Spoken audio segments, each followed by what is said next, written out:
Hello and welcome from Don Lay Flyer Field here in Dixie High School. Elliot Charves here with Andrew LaRose, and we have a heavyweight matchup with us today. The Spanish Fork Dons against the Skyview Bobcats here on SF-17. Andrew, what do you expect to see between these heavyweights today? I'm expecting a really good game. These are both guys that are number ones in their region. Actually, kind of a shock that both of these teams are in the losers bracket, but I expect a big, awesome matchup here in this particular game. Expect to see some great pitching from the two aces on their respective teams. I'm hoping for a good one here, Elliot.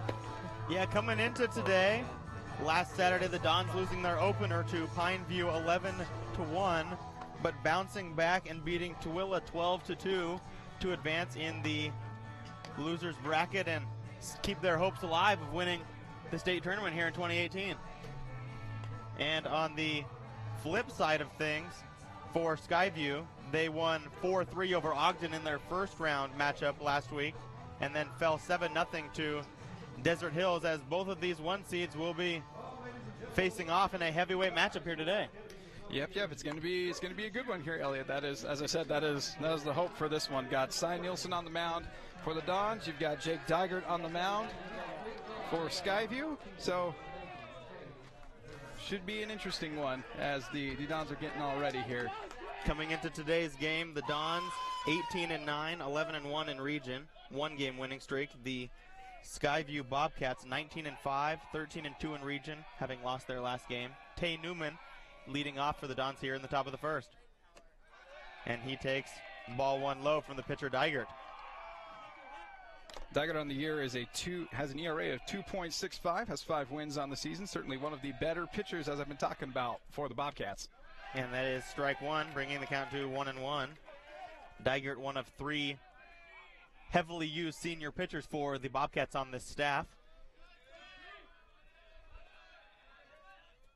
And a ground ball through and past the shortstop for a leadoff base hit for Newman here in the top of the first. A great start for the Dons here in this game. Yeah, you can say that again, Elliot. Great piece of hitting there by Newman, taking that 1-1 fastball right past the shortstop, gets it out into center field, and we've got the leadoff runner here for the Dons. Yeah, Dawson Benson, the shortstop for the Bobcats, made an attempt on that play, but that ball was absolutely smoked to the shortstop. Definitely a play that he wishes that he would have made, but a good start for Newman and the Dons here. An absolute laser over there. Now let's see what Andrew Pintar can do. And Pintar squares around to bunt, and it is a beauty down the third base line. And the play is made over there by Peyton Lee, the third baseman, but Pintar is able to move Newman over to second base successfully there. Yeah, beautiful execution of the bunt there. Got his bat nice and flat and was able to come down on the ball, making it just go perfectly down the third base line. Obviously, you obviously would love to see some swinging there, but they know that runs are going to be at a premium in this game, and so just getting Newman over there in scoring position was going to be super important. So nice piece of work. Great stuff there by Pintar. The senior catcher, Josh Cowden, at the plate now, hitting in the 3-hole in the Dons lineup today. And this is the guy that they want with runners in scoring position. He's definitely one of their big power hitters. Definitely a guy that's going to hopefully be able to get the first run of the game in. And a swing and a miss on the fastball to bring the count to 0-1. Cowden on the year a .365 hitter. So definitely, like you said, the guy you want at the plate in this situation.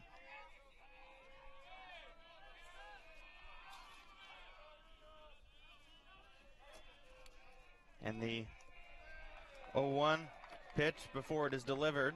A little bit of a step off of there and a delay from the pitcher Dygert. Yeah, I want to make sure they got the right pitch called. And that ball is ripped and past the first baseman fair, and Newman will come around to score, and that will be 1-0 Dons here early in the top of the first. Parker Murdoch, the Skyview first baseman, unable to make the play, and that's a couple hard-hit balls that have turned into base hits for the Dons here in the top of the first. Yeah, another one that's just right by the defender, but just smoked so hard. Cowden gets a good rip on that one, goes right down the first base line. A little bit of a hard range over there for the first baseman, but nice piece of hitting, and Newman's able to scurry on over from second to score on that one, and we've got ourselves a run here in the first inning. Josh Cowden with the RBI single. The junior Cy Nielsen at the plate. Cy will be on the mound for the Dons today, but First, he has a chance to do some damage with the bat here with 1 out in the top of the first and a run already across. And a strike to Nielsen. Nielsen's a .315 hitter, so certainly another one of those guys that knows how to put the bat on the ball. Has 23 hits on the season as well. Scored 17 runs. Certainly a big part of this lineup hitting in the cleanup spot. And Cowden is stealing, and the pitch is low, and there will be no throw. A successful stolen base for Cowden, and another runner in scoring position here for the Dons. Cowden could not have read that better. He got a nice jump on it, and he was able to go on a breaking ball in the dirt as well a little bit there. So not even a throw over to second, just a nice read there by the senior catcher. Yeah, perfect pitch to steal on that pitch in the dirt. And a fastball up will bring the count to 2-1 now on Nielsen. The 2-1 count here. Size worked himself into a good hitter's count. Can be potentially a little more selective here. Find something that he can drive.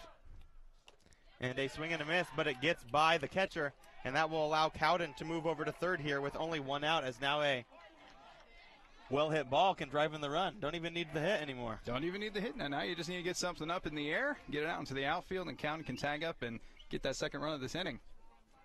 The 2-2 coming now to Nielsen as Cowden has moved over to third after the base hit with a stolen base and a wild pitch by the senior pitcher Dygert.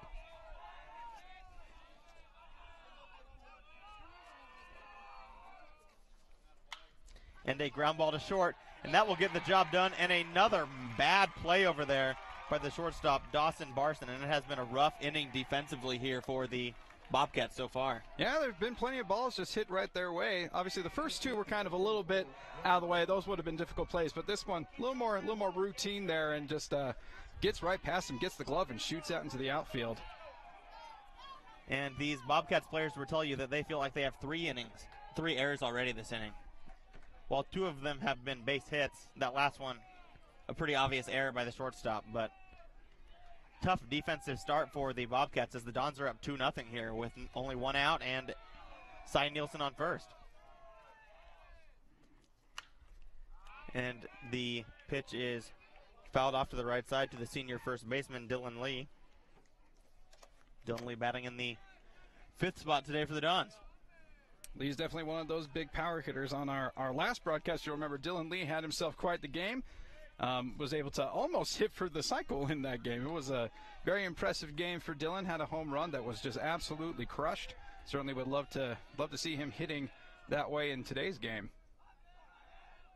And another stolen base attempt, and this time there will be a throw, and the runner is safe. Cy Nielsen able to steal second here with 1 out, and again the Dons are able to get in scoring position off the stolen base. The running game seems to be a big part of the Dons' game plan in this one. They are really aggressive on the base pass, just making sure they can get runners in scoring position in any way that they can. Yeah, Cooper Kuntz, the Skyview catcher today, struggling a little bit behind the plate, and these Dons runners are fast and they're getting good jumps, so not too much he can do about it. And a ground ball over to the third baseman. Looks him back, and the throw over to first for the second out of the inning. A nice play over there by Peyton Lee as Dylan Lee is retired, and there are 2 outs now in the top of the first. Yeah, but finally a good defensive play there on the Bobcat side of things, able to collect that one, send it on over to first. But it does bring up now the other Dylan up at the plate, so certainly it's still another opportunity here for the Dons to capitalize on the runner on second. And we have a pinch runner coming out to second now. Bennett will be taking over the running duties for Cy Nielsen over on second, trying to give him a little bit of a rest as he prepares to go out on the mound in the bottom half. Yeah, it's probably a smart thing. Make sure that he's got his breath under him before he actually gets on the mound.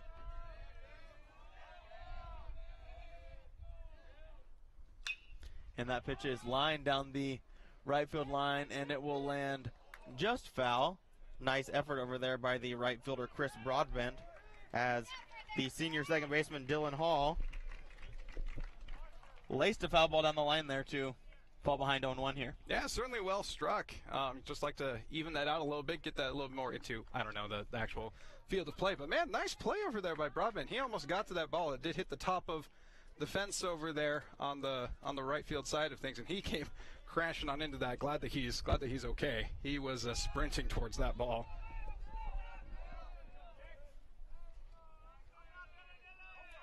Runner on second here with 2 outs in the top of the first. The 0-1 coming now to Hall.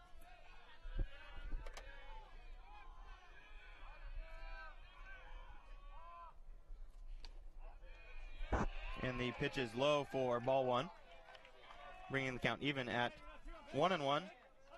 Hall on the year in 25 games is a .328 hitter with 22 hits and 11 runs scored, so very productive. And a fastball catches the outside corner, bringing the count to 1-2 now on Hall. Nice job by Digert to bounce back a little bit here and get ahead of a hitter for a change of things. Yeah, definitely a much better effort in this particular at bat for Digert. It's able to get out in front now. Now Dylan's got to be protecting the plate, a little more cautious. And he fouls that one off to the right side, and it will get out of play as he's able to foul that off and stay alive. Good job to spoil that pitch. Not really much that you can do with the pitch that outside, but unfortunately he's got to swing at it because he's got to be protecting the plate. But a nice job of being able to get it out of the field of play and live to, hopefully hit another one. Runner on second here as Dylan Hall has 12 RBIs on the year. Good opportunity with a base hit to pick up number 13. And the breaking ball is low and outside, bringing the count even at 2-2. Yeah, it was a nice thought there by Digert to go with the breaking ball. It's kind of been feeding him a nice steady stream of fastballs, and he still kept it outside. Wanted to maybe get him to chase at that one, chase something a little low and away, kind of get the easy swing, but Dylan Hall was having none of it, so he evens the count up here at 2-2. And again, fouled off to the right side and narrowly misses Cars out there. Oh, that's just scary. That is just scary stuff. It looked like it was going to pop one right on the hood there, but it landed magically in between a couple to the delight of many of the fans here today at Dixie High School. Someone was saying their prayers, that's for sure.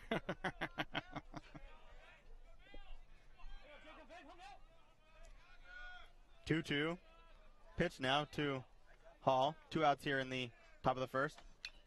And again, fouled back. Really nice at bat here by Hall, who fell behind early 1-2 and has managed to work the count a little bit to 2-2 now, as well as fouling off 3 or 4 pitches here. Yeah, doing a great job of protecting the plate. Like, Digert hasn't been really given him anything great to hit so far in this at bat, but he's been able to spoil off these pitches, been able to work an extra ball there, so worked himself into a better count here with the 2-2 count, and still just up there hacking and just hoping for something that he can be able to barrel up and get out into the outfield to score Cowden at second. I mean, Bennett running over at second. And a swing and a miss to end the top of the first here, as that is the first strikeout of the game for Digert. And that is his specialty as he leads this team in strikeouts, one of the main reasons they chose to throw him on the mound today. Yeah, they knew that they were going to need outs produced by the pitcher, and so they wanted to have Digert there on the mound in this particular case. That's strikeout number 51 on the season. And 2 runs on 2 hits, 1 runner left on base for the Dons in the top of the first. A great start for them. And as we head now to the bottom of the first, Cy Nielsen will take the mound. But before we talk about Cy, let's take a moment to thank our sponsors for today's game: the Tony Basso Auto Group, Dickerson Automotive, Lance Wilson State Farm, Triple T Heating, Cooling, and Plumbing, Mikkel Christiansen Wise, Attorneys at Law, MVP Sports, and 2 Jacks Pizza. Well, a beautiful day here at Dixie High School, but in this third round game of the Utah High School State Tournament. A reminder, you can watch this game on youtube.com/SpanishFork17. So tell all your friends and family to tune in as we are live on YouTube, as we have a great game here between 2 1 seeds in the region in this 2018 Utah High School State Tournament. Yeah, get your friends out. Get them watching this game, because this is going to be a great one. Get them on YouTube. Get them watching this game.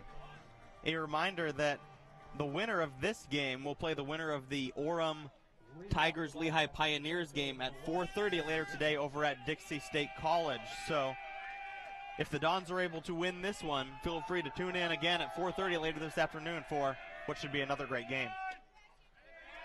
And a leadoff ball to the leadoff hitter for the Skyview Bobcats, Ryder Lundahl. And another pitch just outside brings the count to 2-0 now. Yeah, an unfortunate start here for Nielsen with these two straight balls. Hopefully he can find one that gets over the plate here. And another pitch low brings the count to 3-0. And you really feel this bottom of the first inning is going to be a really key inning for Nielsen today. Absolutely. He needs to set the tone for his start in this inning. And a fastball down the middle brings the count to 3-1.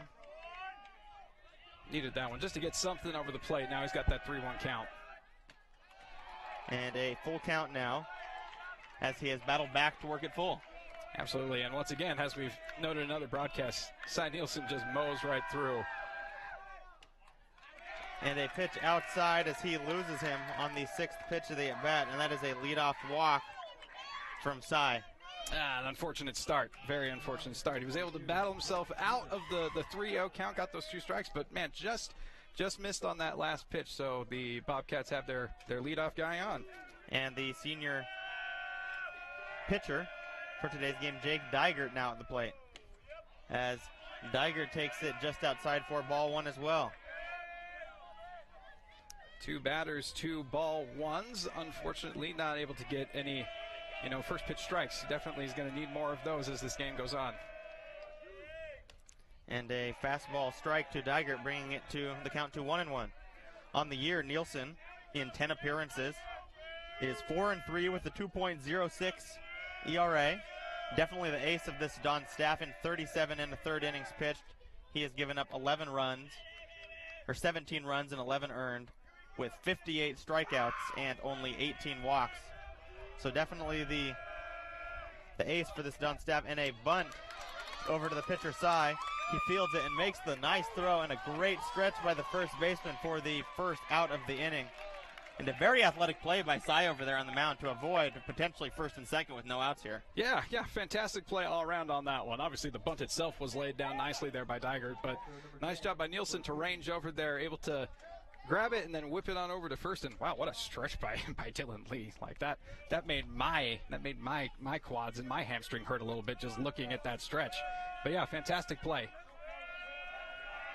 With one out now here in the bottom of the first, the runner Lundahl over to second, and a leadoff strike to the senior catcher Cooper Coons, who steps into the box for the first time today. Cooper Coons is a .296 hitter on the season with 24 hits. He scored 7 runs. Coons also has 2 home runs on the season as well, so certainly a guy that does have a little bit of pop.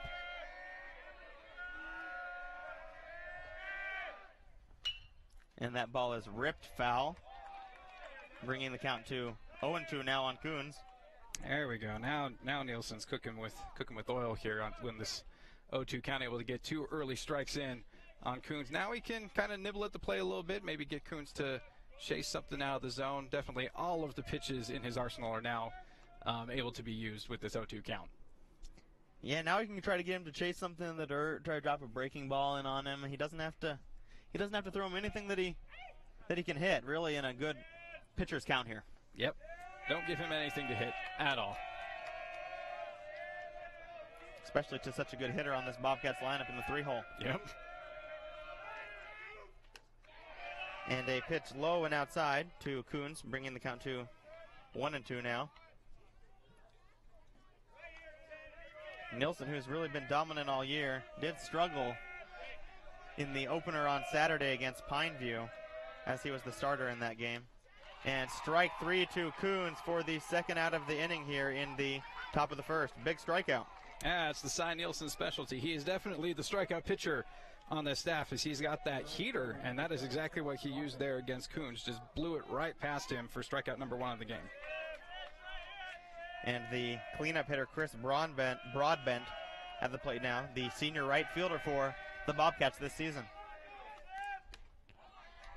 And a pitch just inside for ball 1. Very close on that first one. Yeah, that's a little bit dangerous there. Broadbent is a .293 hitter, so certainly another one that's very capable. 24 hits on the season, 19 runs scored. And a swing and a miss on the pitch low and outside. Got him to chase that one. Yeah, he was way out in front on that one. A little bit eager to swing the bat on that one. The 1-1 coming now to Broadbent from Nielsen. And he swings and misses. Swinging for the fastball there and got the changeup. Yeah, Nielsen's changeup working really nicely in this particular at-bat against Broadbent. He's expecting the heater, and he's just pulling the string on him.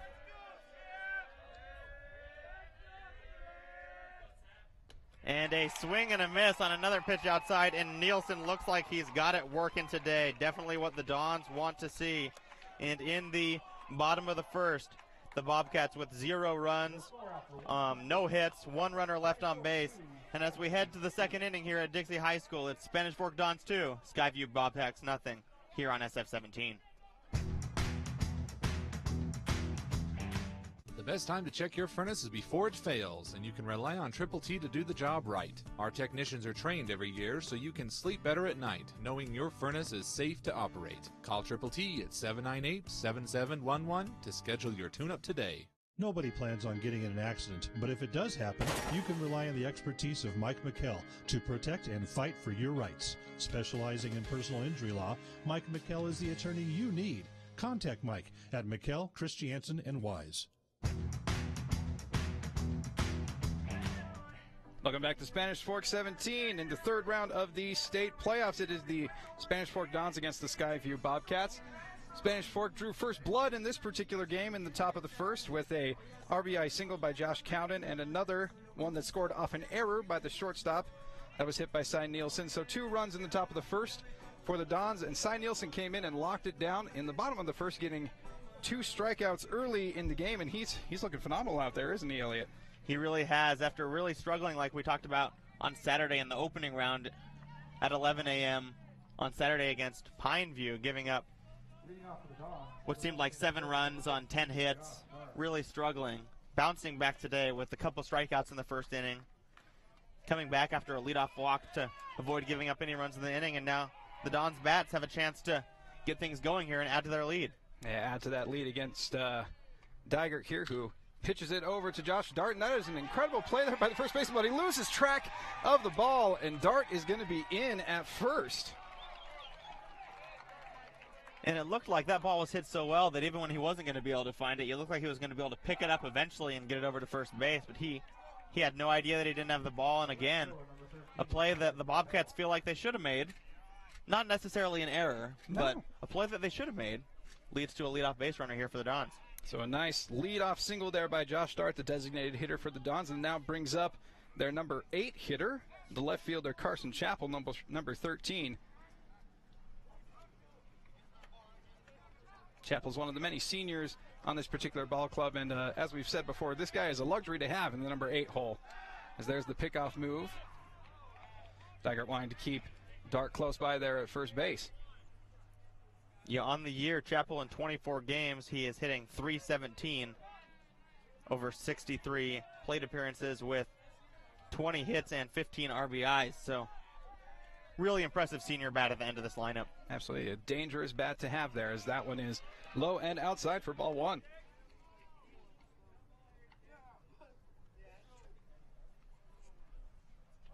Digert not able to get that needed first pitch strike, as he's now in the 1-0 hole here to Chappell in the bottom of the second with the runner on first. Here comes that 1-0 pitch as Chappell squares for the bunt, and he fouls that one away. Yeah, the moment he squared around there, he really looked uncomfortable in the box. It looked like he didn't have just a good stance approaching that bunt, and being firm and set when you make that bunt is a key thing, and he was kind of shaking, and that led to that being fouled back right there. Yeah, that's not going to be a recipe for success when it comes to bunting. Got to be in there nice and strong, as now Digert goes for the 1-1 count here to Chappell. That one is also going to be low and outside. That's going to be ball 2, taking us to a 2-1 count here for Chappell. And a very close pitch right there. Digert definitely wanted that one, as he's now falling behind in the count 2-1. And did not miss by much. Did not miss by much. As Chappell digs back in here. That one is going to be in the dirt. And Chappell has worked himself into a nice 3-1 count here.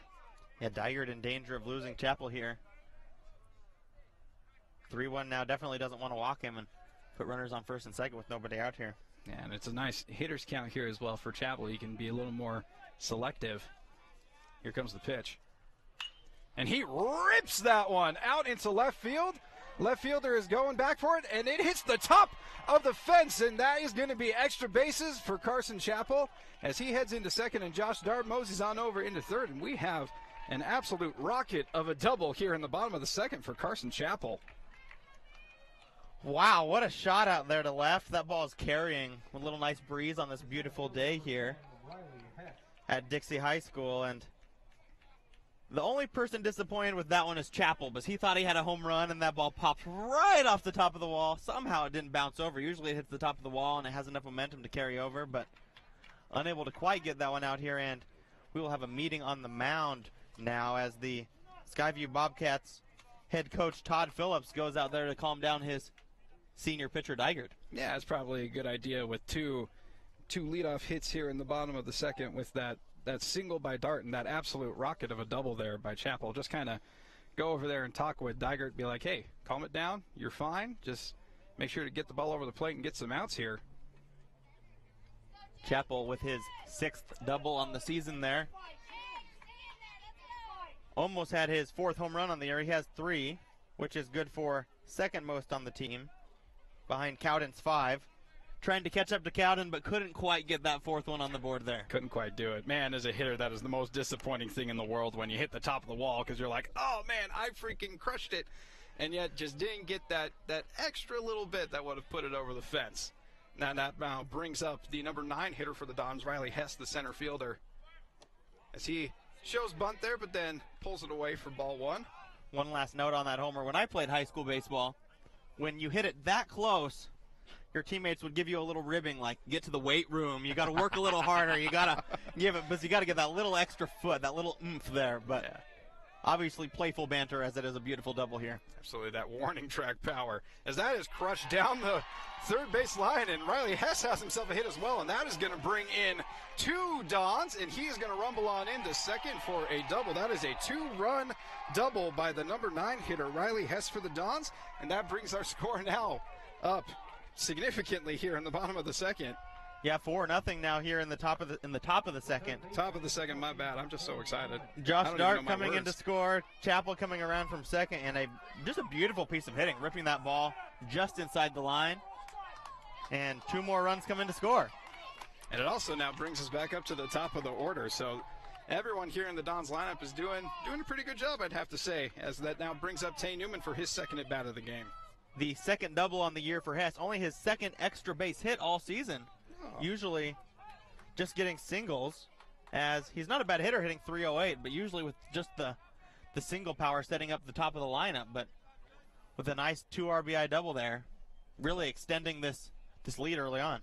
Able to double their output so far in the game with that particular hit, as the bottom of the order did not disappoint for the Dons. Number 7, number 8, and number 9 all coming in clutch for the Dons here in the top of the second.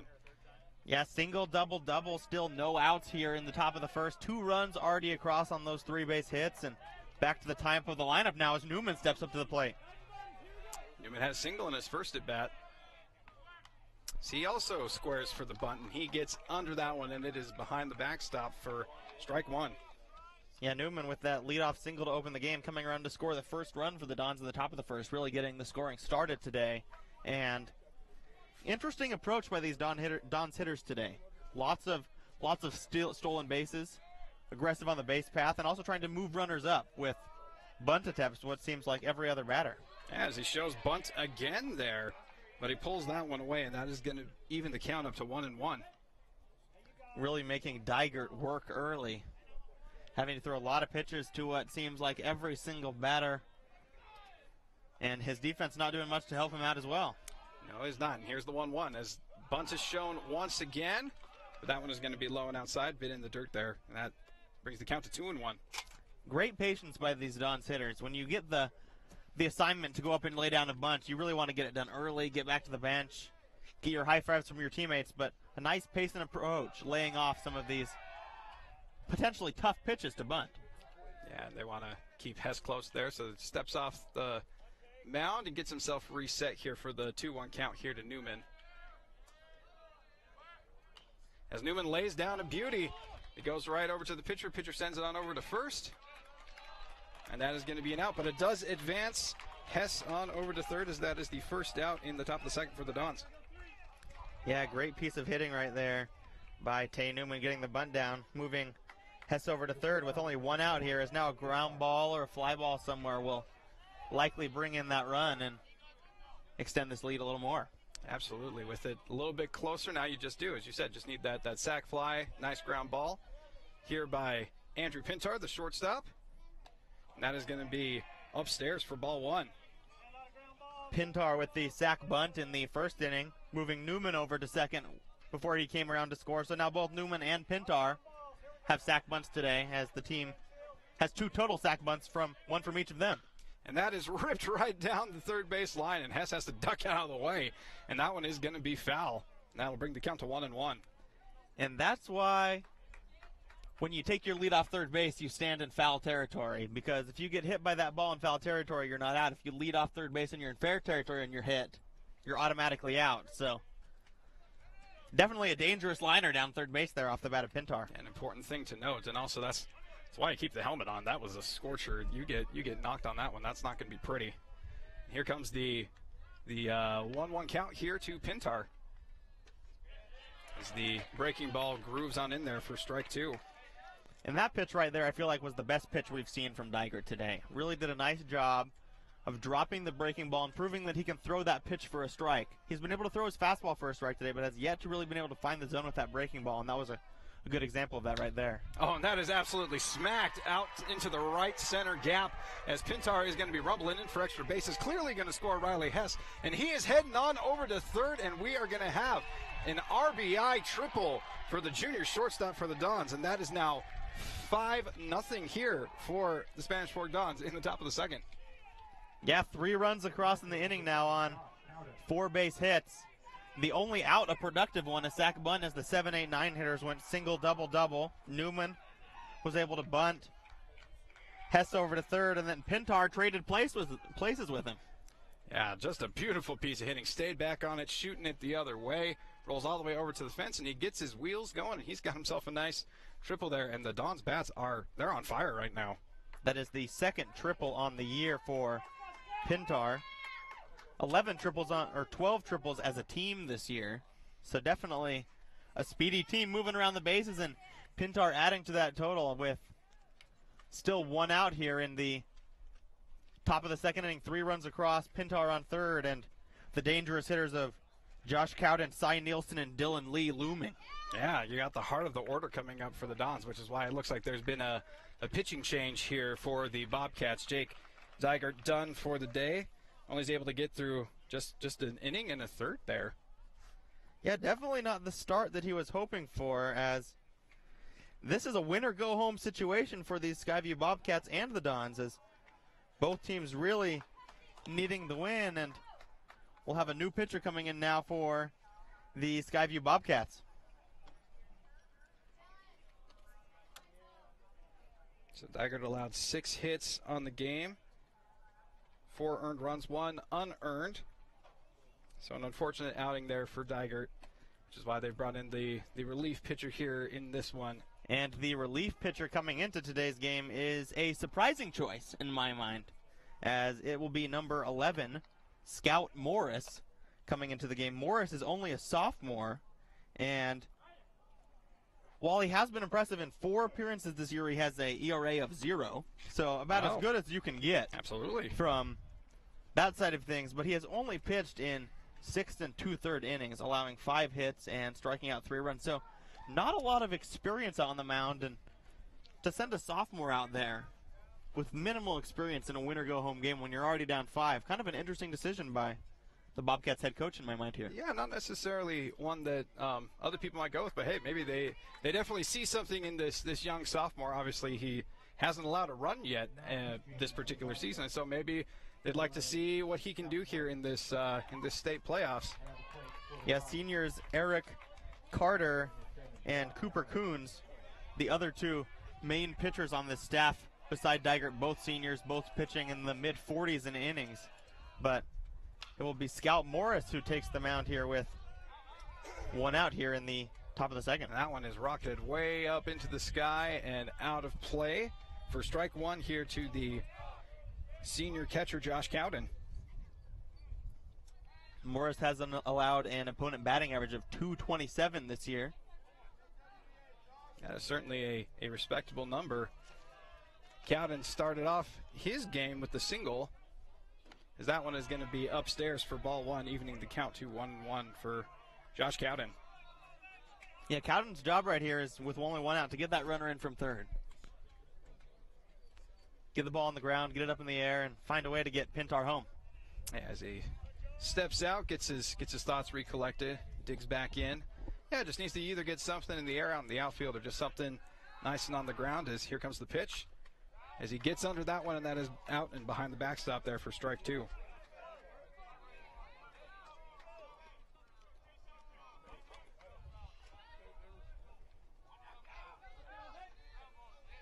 Now moves the count to 1-2 for Josh Cowden. As he rips that one out into left field. And that is going to be out number two, but it is going to be as productive as an out as it gets, as that is going to score Pintar from third, and that is now going to be 6-0 Spanish Fork over Skyview here in the top of the second inning. Yeah, great at bat right there by Josh Cowden, who a senior leader on this team and falling behind in the count 1-2 and still able to get the job done, getting the ball up in the air out over to the left fielder, Damian Dubon, who made a nice play out there for the Bobcats, did his job, got under it, but really had no chance of throwing Pintar out of the plate there. Yeah, Cowden definitely got that one nice and deep, and to have that be Oppo too was very impressive, as Nielsen is now in, and that is going to be low and in the dirt for ball one to Cy.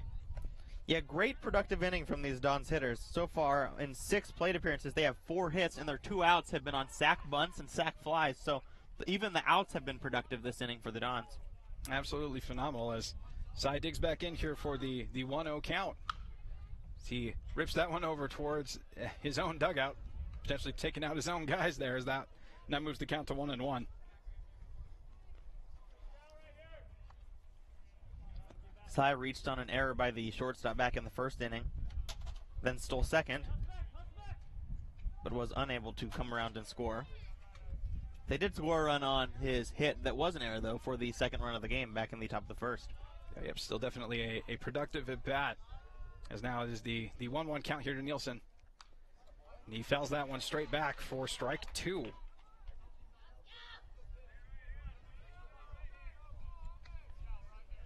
So Nielsen doing his job with the bat here, staying alive in this 1-2 count, but also, as we've been talking about, Nielsen had himself a dandy of a first inning on the mound as well. As here comes that 1-2 pitch from Morris. And that one is going to be in the dirt. Catcher gets behind that one and blocks it there, as that is now a 2-2 count for Nielsen.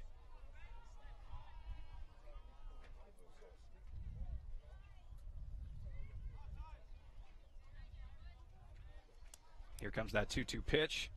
That is going to be high, and he's going to rip that one down the left field line as he is giving chase, but it is going to be foul. An absolutely just loud strike there for Cy Nielsen, but he does stay alive there and stays in this one with that 2-2 count. Yeah, second time this tournament we've seen him do that. If you remember back on last Saturday against Pineview, really kind of a tough game, but down 7-0 and around the third or fourth inning, the bases were loaded for the Dons. And he absolutely crushed one down the left field line, just fouled. That would have been a grand slam. Ended up getting out later that at bat, and the Dons were unable to score any of those runs, and it really was a turning point in that game. As he instead rips this one out to center field, the center fielder gives chase, and he is under that one for out number 3. But the damage has, in fact, been done in this particular inning, with all sorts of hits happening in this top of the second inning, as the Dons score 4, adding to their already 2 runs, and it is now 6-0 as we head over to the bottom of the second in this one. Yeah, nice play out there by Ryder Lundahl, being able to range over to his right, but really Great job of hitting by the Dons there in the top of the inning. 4 runs on 4 hits, no runners left on base, and a 6-0 Dons lead as we head to the bottom of the second. That's certainly how you want to draw it up for the Dons. And we'd also like to take this time to thank our wonderful sponsors, the Tony Basso Auto Group, Dickerson Automotive, State Farm Lance Wilson, Triple T, Heating, Cooling, and Plumbing, Raquel Christiansen Wise, Attorneys at Law, MVP Sports, and 2 Jacks Pizza. As this now brings Cy Nielsen back to the mound after his stellar first inning in this game. What does Nielsen have to do to kind of keep this start going, you think? Well, I think the main thing is going to be for him to just throw strikes. Last inning, he had a leadoff walk, and then after that, he started to settle down, made a nice play on a sac bunt, and then struck out back-to-back batters. So when he made the Bobcats players attempt to hit the ball, he was able to get them out. It's those free passes and those mistakes that he can't afford, especially now that they have a big 6-0 lead. You don't want to be giving up those free base runners. Yeah, I definitely agree with you there. I think Nielsen definitely just needs to get the ball over the plate, trust his stuff, because his heater's working, his changeup is working. He's been able to throw that changeup magnificently. Like the last at bat there to Broadbent, he threw absolute dandies of changeups to him, and so he certainly just needs to use his entire repertoire and just trust that he can get it over the plate. As that now brings up number 9, Eric Carter, the second baseman, as that one is definitely in the dirt for ball 1 to Carter. Yeah, Carter, a very good hitter for this Bobcats team. A .338 hitter on the year with 24 hits and 17 RBIs.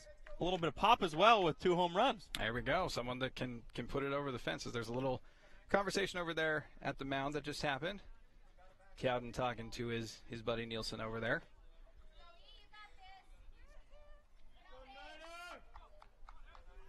Now the count is 1-0 here to Eric Carter in the bottom of the second as the Bobcats are up and trying to get out of this 6-0 hole. And that is going to be a beautiful fastball in there for strike 1. Yeah, pitch a little low and outside there, but just caught the corner. And he grooves by another fastball. That fastball is absolutely humming for Cy, as that is strike 2, and now a 1-2 count here to Eric Carter.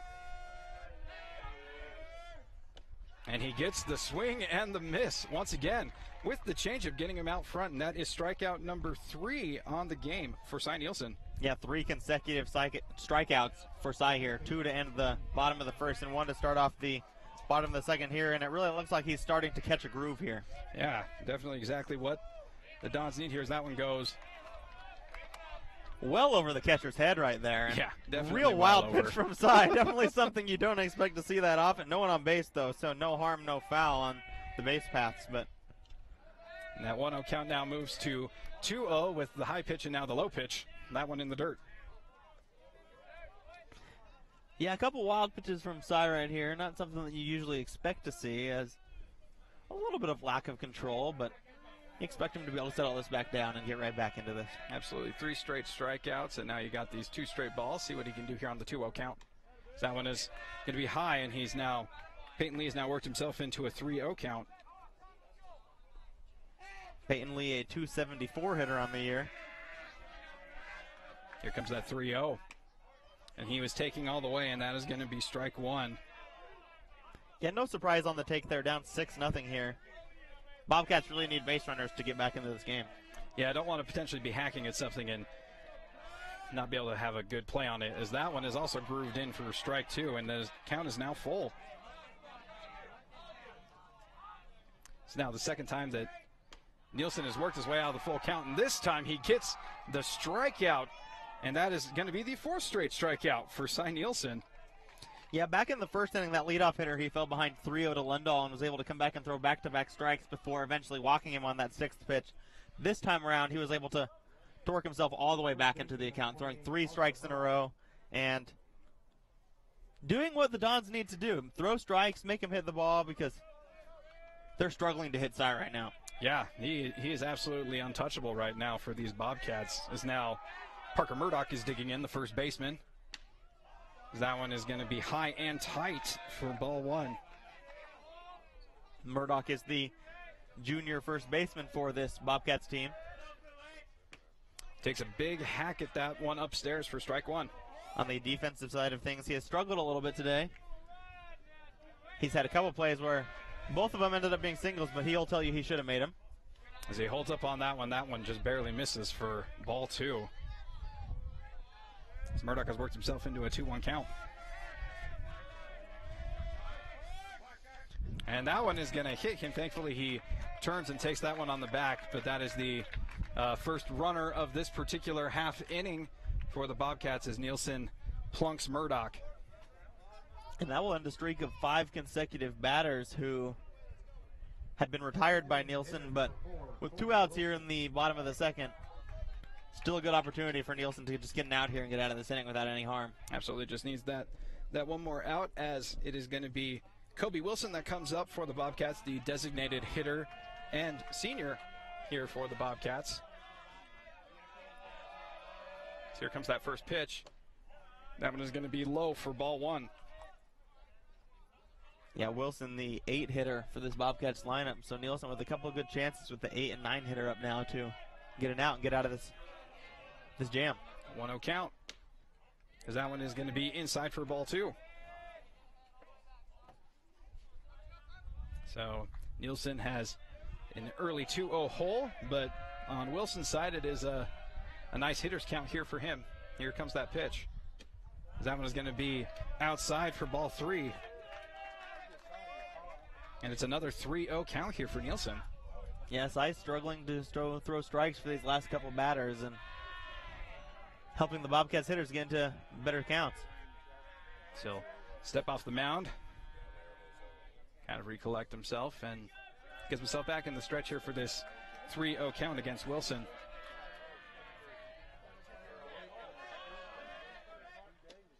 And that is going to be in there for strike 1. Wilson didn't think so, but that was a strike. Yeah, taking all the way again on 3-0. Like we said, Bobcats need base runners, and they don't want to make a silly out swinging on a 3-0 pitch. Absolutely, definitely the wise choice there, but still in the nice hitters count here on the 3-1. As that one is also going to be just rocketed right in there for strike 2. And once again, Nielsen has worked it back to full after a 3-0 count. You feel like these Bobcats hitters aren't going up to the plate to hit the ball right now if they're getting behind or getting ahead 3-0 in that count. They're almost praying for that walk, it feels like, at the plate. It almost feels that way. Instead, they're just taken right away on the 3-0 count. Understandable, but that 3-1 count, that nice hitter's count, you'd expect maybe a better swing as the count is full, and that is in the dirt. And Wilson is going to take the free pass as that also moves Murdoch on over to second base. Yeah, Wilson getting exactly what he wanted. Not swinging at a single pitch the entire at bat. Definitely not looking like a hitter up there at the plate. And Cy kind of bailing him out a little bit there. As the second walk given by Nielsen. So there's going to be a conference here on the mound. Yeah, runners on first and second now. Murdoch reaching on the hit by pitch, and then Kobe Wilson, the designated hitter, walking as Murdoch was able to move over to second base.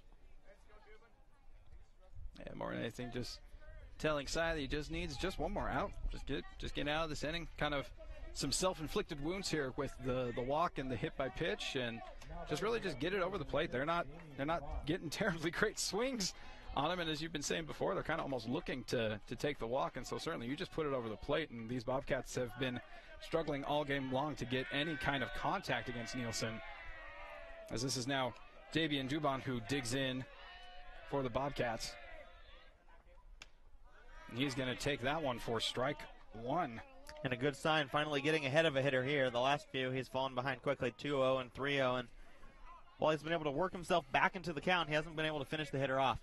Absolutely. Definitely better to be in front of the batter instead of behind in the count as he now deals the 0-1. That one is going to be upstairs, and that evens the count to 1-1 on Davian Dubon. Dubon, the senior left fielder for this Bobcats team, the 9-hitter in his first plate appearance today. And he takes a hack at that one, and he misses for strike 2. And when the Bobcats hitters have been attempting to swing at it, they haven't really seemed like they're even close to making contact with the ball. No, it really hasn't. Nielsen has really had them off their game all game long. Just the timing seems off. So here comes that 1-2. And that is an absolute beautiful changeup, as that is called strike 3. Dubon goes down looking at that one, and that is going to in the inning. So even though there were a couple of base runners for the Bobcats, they weren't able to do much damage, as the score is still 6-0 in favor of the Spanish Fork Dons. Heading over into the top of the third, thank you so much for being here with us on Spanish Fork 17.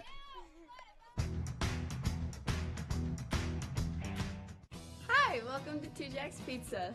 For the best pizza you'll ever taste and our world-famous cheese sticks, come to Two Jacks Pizza on Main Street in Spanish Fork, or call us for a quick delivery. Are you hungry yet? The best time to check your furnace is before it fails, and you can rely on Triple T to do the job right. Our technicians are trained every year so you can sleep better at night, knowing your furnace is safe to operate. Call Triple T at 798-7711 to schedule your tune-up today. And we are back here at Dixie High School in the top of the third inning here at Don Lay Flyer Field. And it has been a great start here for our Dons, as they were able to put up 2 in the top of the first inning, 4 more in the top of the second. And Syed Nielsen looks absolutely dominant out there on the mound today, striking out the side last inning, albeit with a walk and a hit by pitch in between, but no hits for the Bobcats yet today, despite 2 walks and a hit by pitch. Yeah, Nielsen has looked absolutely phenomenal. When he is throwing strikes, he has been unhittable in this game. As we mentioned, no Bobcat has been able to get on base unless Nielsen has basically willed it so with either a walk or a hit batsman. So he is certainly locked in just as much as these Spanish Fork Dons bats have also been locked in. And the pitcher for the Bobcats is Scout Morris, who took over with 1 out in the second inning. Dygert starting this game, but only going 1 1/3, giving up 5 earned runs, 6 runs total, 1 coming on the error. And Dylan Lee will lead it off for the Dons here in the top of the third. And Lee will foul that one off to the right side for strike 1. Morris did a good job of coming in last inning. Runner on third with 1 out.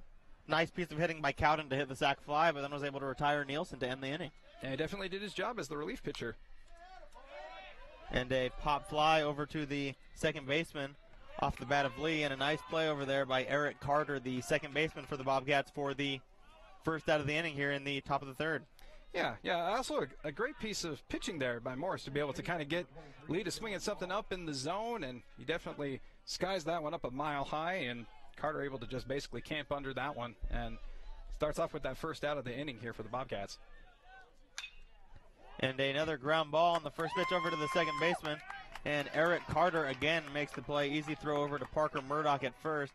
And that is a quick 1-2 inning here for Scout Morris. Just what the doctor ordered for these Bobcats here in the top of the third. Exactly, yes. Scout Morris is looking impressive. The sophomore, looks like the moment isn't too big for this kid. He's just come right into this kind of crazy environment here in the state playoffs, down 6-0. Well, when he came in, it was 5-0 at the time, but he obviously came in and is able to really kind of settle things down. Got 2 quick outs here.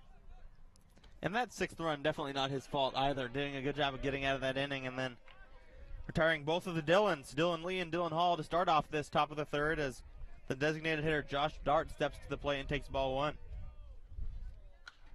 As Dart fouls that one back to bring the count even at 1-1. Dart with a nice plate appearance back in the top of the second, ripping a single over to first base, and a nice attempt by Parker Murdoch, but unable to come up with it, and that led to a leadoff base hit and helped start off that big 4-run inning.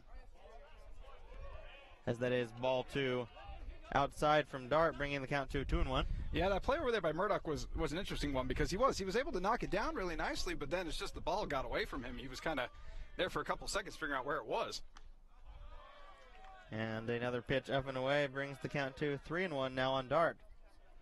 First batter that Scout Morris has really fallen behind today. Yeah, Morris has, as we've been talking about, he's done a real good job. He's definitely stayed ahead of the hitters. But he will lose Dart here with 2 outs in the top of the third, and that will be a 2-out walk for Josh Dart, and the first walk issued today by Scout Morris and any Bobcats pitcher for that matter. Yeah, I mean, there's been plenty of hits in this game, but not any walks. They have been able to get the ball over for strikes, but that is a bit of unfortunate pitching there for Morris. And a strike to Carson Chappell, as Chappell doubled his last time up. absolute bomb hitting the top of the fence and getting all disappointed that it wasn't a home run, but it was absolutely crushed. And it pitched low in the dirt, and it gets by the catcher, Cooper Coons, and that will allow Dart to move over to second. And what looked like could be a relatively smooth inning here for the Bobcats has turned into potentially dangerous one, as with 2 outs here and a base hit, the Dons could steal another run. Once again, a runner in scoring position. That's how you get them across. And so, yeah, bit of unfortunate play for the catcher there. Just kind of got away from him, and let's see what Chapel can do here with this count. And a swing and a miss will bring the count to 1-2 now on Chapel. Looks like he was once again swinging for the fences on that one. That was a big old cut. Yeah, he wanted that homer, just missing it last time up, and really giving a healthy cut there. Yeah, we'll see with this 1-2 count, Morris can be able to attack Chapel here, especially after a big swing like that. Know that Chapel is looking to cut.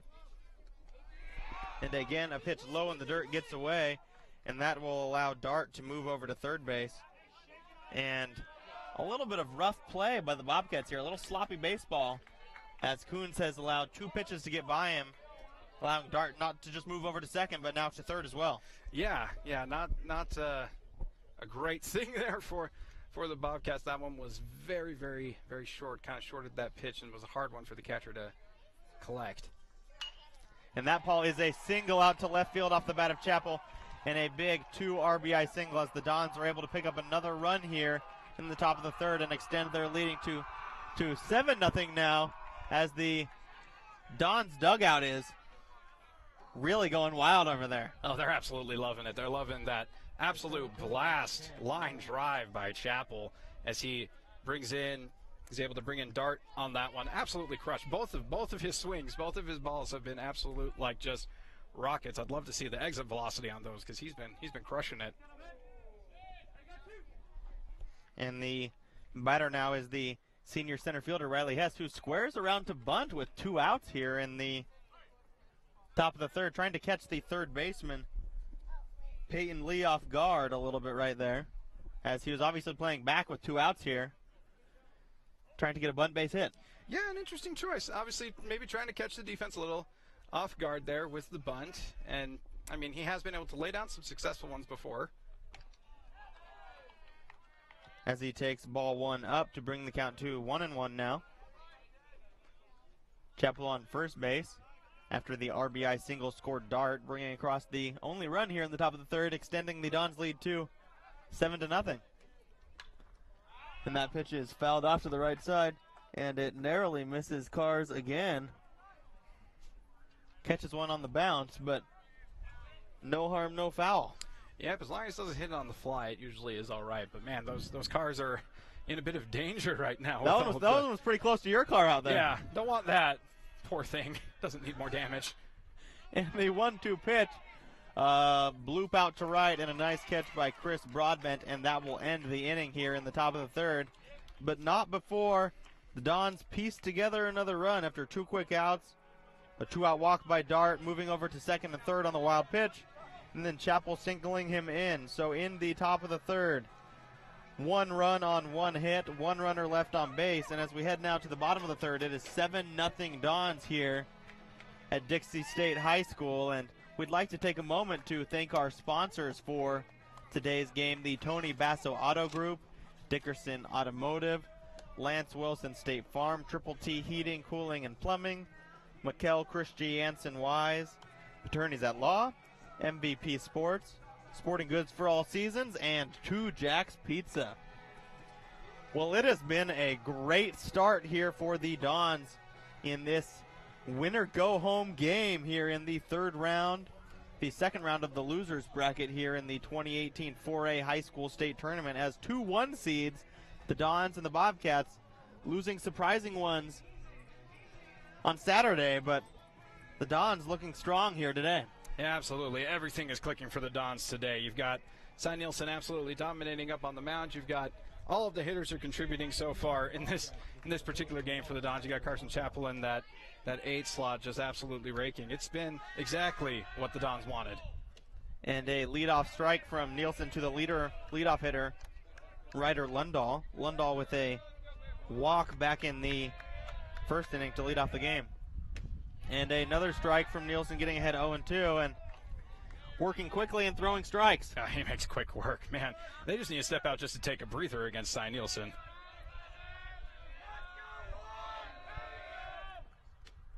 And a pitch just outside brings the count to 1-2 now. In Lundahl's first at bat, he was able to get ahead 3-0 early before taking back-to-back strikes, and then Cy lost him on that sixth pitch for the walk, but this time getting ahead 0-2 early and striking him out on that fourth pitch there, and he looks absolutely unhittable on the mound today, a sign that the Dons are very, very happy to see. Yeah, to have 6 strikeouts already here in the third inning, he's absolutely making quick work of these Bobcats hitters. And the batter at the plate now is Scout Morris. Morris replacing the pitcher Jake Dygert, as Morris is now up there for his first at-bat today, as he takes strike one to bring the count to 1-1 now. And he fouls that back, and he is also quickly in a hole here as well. Yeah, he was able to fight that one off, got just a little bit of a piece of that one, but man, he didn't get a great swing there. As he hits a ground ball over to the shortstop, Pintard makes a nice charge there and throws it over to Lee for the second out of the inning, and that is 2 outs now here in the top of the third. Nice play there by Pintard, able to range over. It was a bit of a slow roller, able to just take his momentum with him on that one to be able to generate just enough power on that throw, and again a nice stretch over there by Dylan Lee at first base. And another good start to the inning here for Cy Nielsen. Quick 2 outs here in the bottom of the third to the 1-2 punch of Lundahl and Morris. And the catcher Cooper Coons at the plate now taking strike one. Coons, one of the many strikeout victims in this game back in the first. And Nielsen has been on his game. And a pitch just low brings the count to 1-1. Nielsen with 2 strikeouts in the first inning, 3 strikeouts in the second, 1 so far here in the third, so 6 strikeouts on the game. And a little bloop over to Nielsen, and the catch is made. And that is the third out of the inning. When he's not striking people out, he's catching them on the defensive side of things as well. Doing a little bit of everything today is Cy. And as we head now to the fourth inning, it is 7-0 Dons over the Bobcats. 0 runs on 0 hits scored in the inning, and we'll be back in a minute here on SF 17.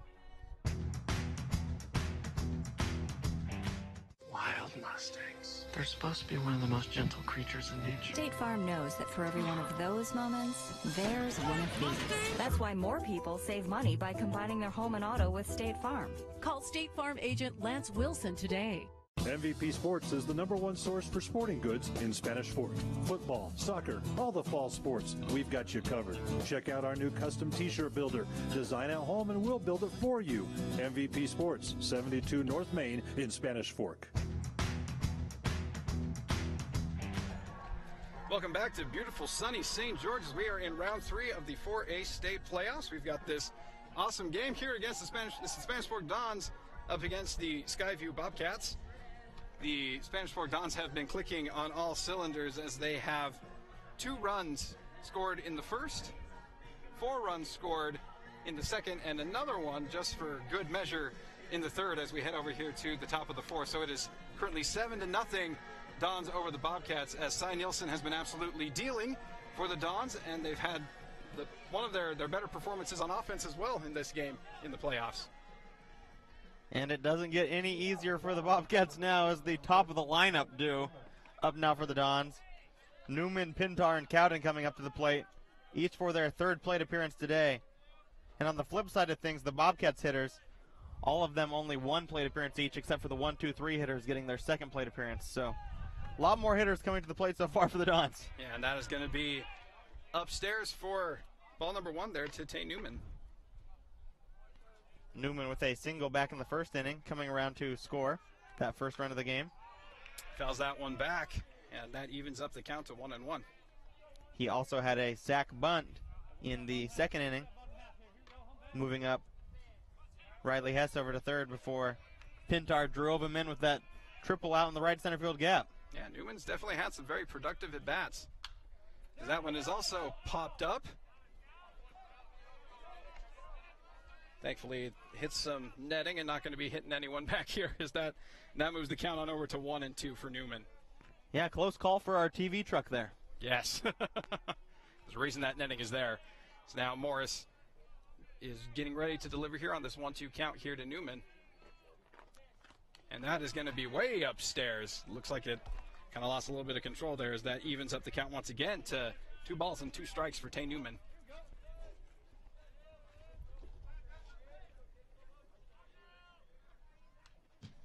Newman just a little bit out in front on that one, but does get a piece of it as he stays alive here on this 2-2 count. Yeah, just missed that pitch, fouling it straight back. And when you foul it straight back, it means you're just right on in. Just missing it. Okay, here comes that 2-2 pitch. As that is a breaking ball, but it just misses there as Newman works himself into a nice full count. Yeah, nice patient approach here by Newman, fouling off pitches in the zone and taking those pitches up and away, even though they look so good up at the eye level. Instead, he rips that one out into center. Center fielder makes a bit of a leap there as that one was on a line, a frozen rope, but that is going to be out number 1 for the Dons. Yeah, nice play out there in center field by Ryder Lundahl. And that ball on this warm day really is carrying, and he almost overran it, but a nice jump there, and that is the first out of the inning here in the top of the 4th. Yeah, that's why they tell you to stay back on it a little bit, maybe not charge quite as far as now Andrew Pintar, the shortstop for the Dons, digs in for his 3rd plate appearance. As that is going to be ball number 1. Pintar, 2 great at bats. Sack bunt in the first inning, moving over Newman. That led to a run and RBI triple in the 2nd inning, a part of that big 4-run inning. Pintar is under that one, and that one now moves the count to 1-1.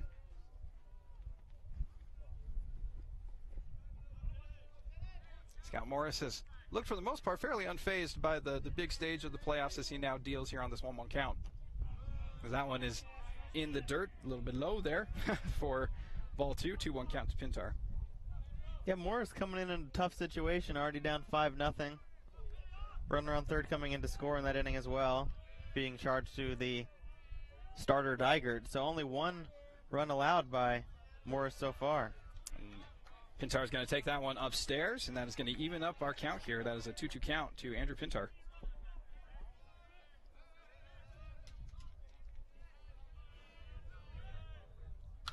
And he is going to line that one also out into center, and the center fielder is backing up, and he is able to make the play on that one as Pintar absolutely smokes it. But center fielder in good position there. Fumbled his hat a little bit there, but he did not fumble the catch, though, as that's going to be out number 2 in the top of the 4th. Yeah, Lundahl out there in center field has been quite busy, but making a couple nice plays out there this inning and having a solid game out there in center field. Doing a great job. Both of these were well-struck balls, and so to be able to make good plays on that one is important as Josh Cowden digs in. Cowden takes a big old hack at that one, and he misses for strike 1.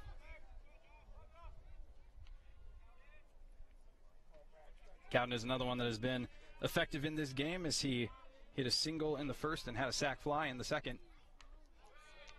That one is going to be low for ball 1. Yeah, when you're up 7-0 in the top of the 4th inning, you're going to have a lot of productive hitters in your lineup, and no surprise that Cowden is a part of the action.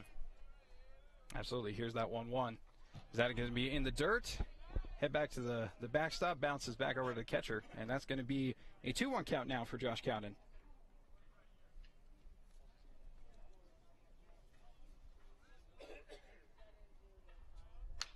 And that is smoked out into right field. They are turning back.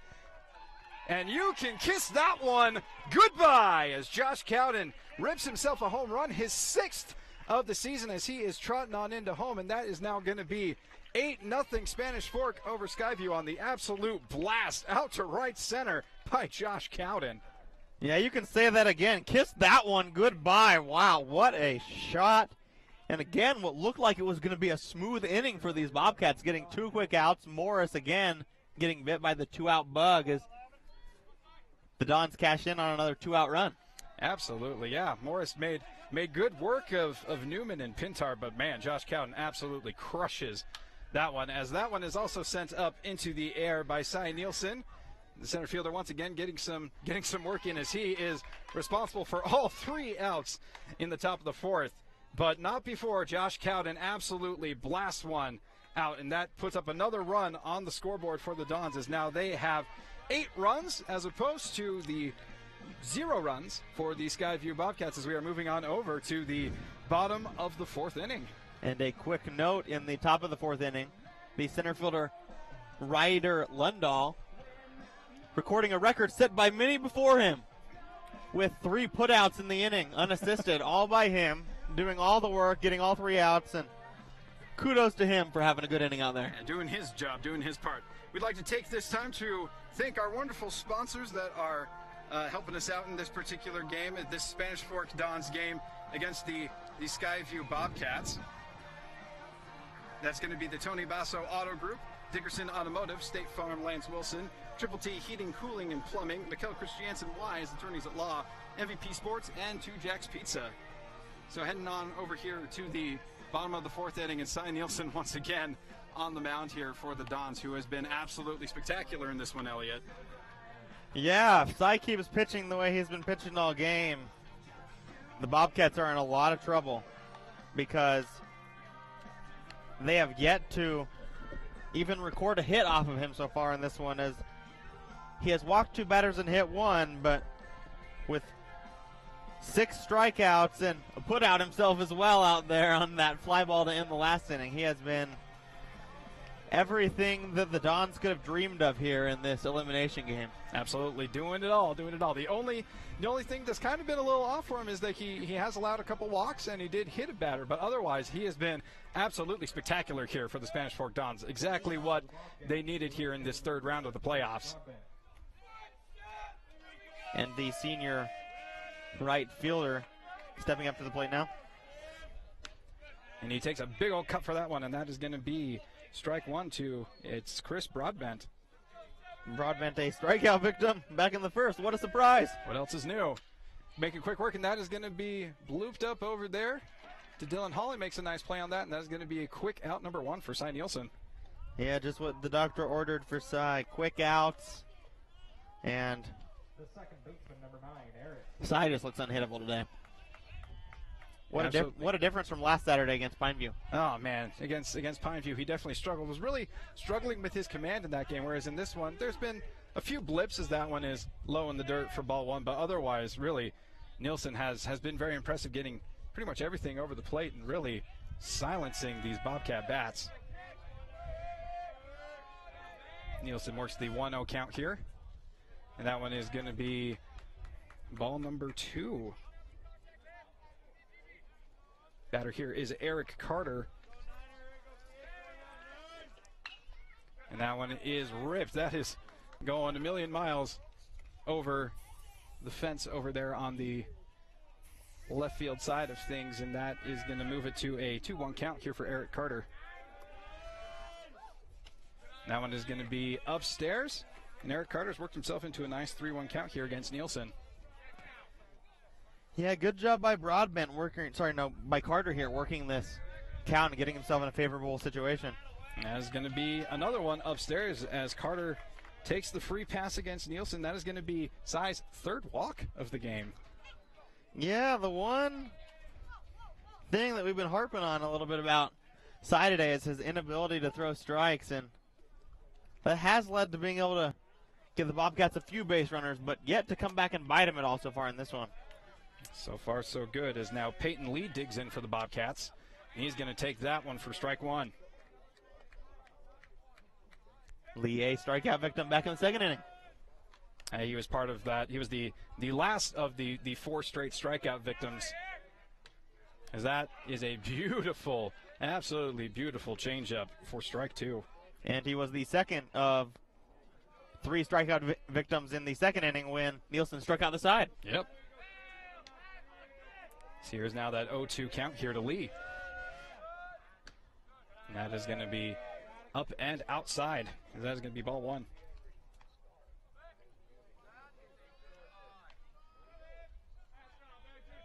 Bobcats just looking for any kind of offense here.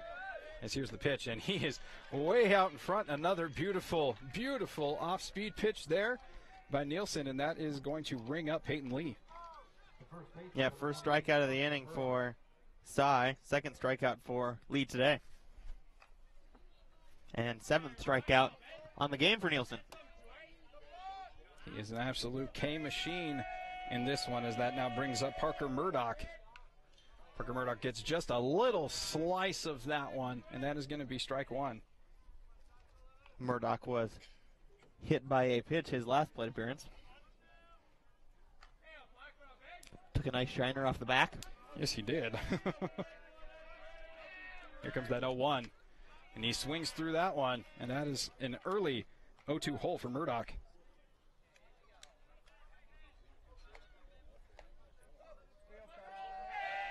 Nielsen looking for his second strikeout victim at number 8 of the game. And he does not miss by much, but it is called a ball, and that is a now 1-2 count here to Parker Murdoch.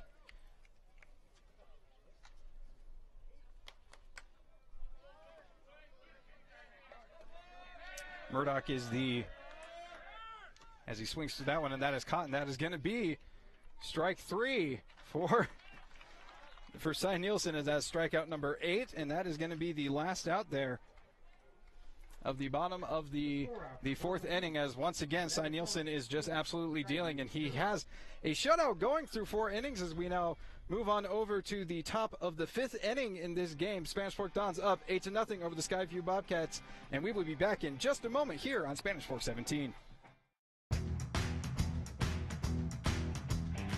Need a new car or truck? The Car Guys has the best selection of used vehicles at the best prices in Spanish Fork. The Car Guys know their automobiles to get you the best car for your needs and your budget. The Car Guys at 872 North Main in Spanish Fork.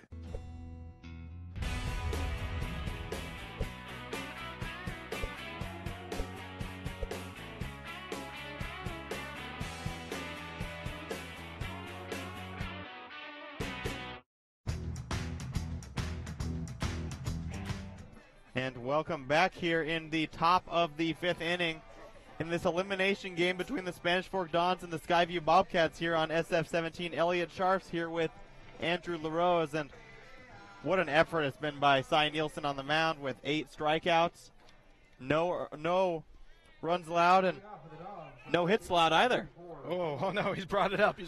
Have we jinxed him? Let's hope not, but it's true. Nielsen has not allowed a hit so far in this game. Really, the only damage that has been done to him has been by himself, and really nothing doing there with those 3 walks and that hit by pitch.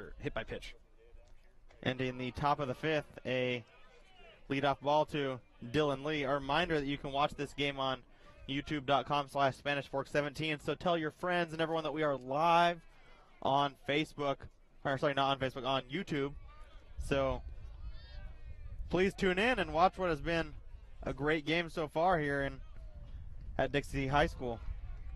And a ball low and in the dirt to Dylan Lee to bring the count to 2-0 now. Nice patient approach here by Dylan Lee. Obviously, you're not going to swing at one that's basically bouncing in the grass, but, also hasn't really gone up there looking to necessarily get crazy with it, just taking what the pitcher's giving him. And he swings at a pitch up and fouls it off down the left field side, and it will land just foul as the left fielder Damian Dubon is not quite able to get over to that one. Just as I was praising him. Goes for one up at his eyeballs. Yeah, definitely not a great pitch to be swinging at, but still in a good hitter's count here at 2-1. And Morris has done a good job in this game, coming in with only 1 out in the 2nd inning and getting back-to-back outs, and then retiring the first 2 hitters in each of the 3rd and 4th innings before allowing a run to come around on a walk to Dart and a stolen base, or a wild pitch, and a single off the bat of Chappell, and then the massive home run off the bat of Cowden last inning with 2 outs. And the 2-1 pitch is fouled off, but it is a nice play over there by the first baseman, Parker Murdoch, as Dylan Lee fouls out for the first out of the inning here in the top of the 5th. Yep, a nice sequence of pitches there by Morris, who, as you've been saying, like, I can't say enough good things about this kid. I feel like as a sophomore, he's really done a very good job of coming in and kind of cooling down the Spanish Fork Dons bats a little bit. And a nice play over there, of course, by Parker Murdoch. He did a good job of ranging over there and getting that foul ball out. And a foul ball off to the left side, off the bat of Dylan Hall. Dylan Hall now in a 0-1 hole. Hall 0 for 2 on the day with a strikeout in the first and a ground ball in the third. One of the few Dons hitters to not get in on the offensive action today. As he fouls it back, bringing the count to 0-2 now. Yeah, a little bit of a shock because Dylan was one of the ones that really performed in their last game against Tooele. It was the Dylan show as well as Andrew Pintar. Pintar also had a phenomenal game, but it was the Dylan show, and Dylan Hall was a big part of that, and so interesting to see that he's one that's not quite hitting as well in this one. And a ground ball over to the second baseman, Eric Carter. And for the second time today, Hall grounds out over to second. And the first baseman, Parker Murdoch, thought that was the third out of the inning there, rolling the ball over to the pitcher's mound and beginning to jog into the dugout before his pitcher, Scout Morris, goes, "Hold up a sec, buddy. We still need one more." Oh, we got some more baseball to play. Hold up. We got this. Still got one more. Too funny. Even big leaguers do that sometimes, so can't blame him, but a little bit of a lackadaisical move by his part out there as Josh Dart fouls that one back to bring the count to 0-1 now. Dart 1 for 1 on the day with a single in the second. Also walked in the third and has come around to score 2 runs today. Yeah, definitely productive game here for Dart. And that ball is ripped out there to center field, and the center fielder Ryder Lundahl with another play out there in center, and that is a quick 1-2-3 inning for Scout Morris. Nice job of settling down on the mound there, and Morris has really done a great job in relief today. Just Digert really giving up a lot early in this game, and it'll be tough for the Bobcats to overcome. Yeah, it's unfortunate because Morris really has been phenomenal in this one. Like, a really great relief effort there by the sophomore pitcher. He's made some quick outs of some pretty big bats, really, other than that big blast by Cowden. I've been very impressed with his outing so far. And as we head now to the bottom of the fifth, we'd like to take a moment to thank our sponsors in today's game, the Tony Basso Auto Group, Dickerson Automotive, Lance Wilson State Farm, Triple T Heating, Cooling, and Plumbing, Mikkel Christiansen Wise, Attorneys at Law, MVP Sports, and Two Jacks Pizza. And as we head now to the bottom of the fifth inning, the Dons lead 8-0. 2 runs in the top of the first, the big inning in the top of the second, scoring 4 more to extend their lead to 6-0. And then adding 1 each in the third and fourth before finally being held scoreless for the first time today in the top of the fifth inning. Yeah, it otherwise been just this nice steady stream of runs. You know, had the big breakout inning in the second, but always able to at least get one across. Had the solo shot there by Cowden in the previous inning, but yeah, nice job by Morris to finally silence the bats. And ball 1 in the dirt from Nielsen to the 8 hitter, Kobe Wilson, the designated hitter, and up for the Bobcats this inning will be the 8, 9, and 1 of Kobe Wilson, Damian Dubon, and then back to the top of the order with Ryder Lundahl as that pitch is low into the dirt, bringing the count to 2-0. Yeah, Wilson walked in the second inning, one of the few base runners for the Bobcats. And a 3-0 count to Wilson, as again, Wilson has not seen many strikes today.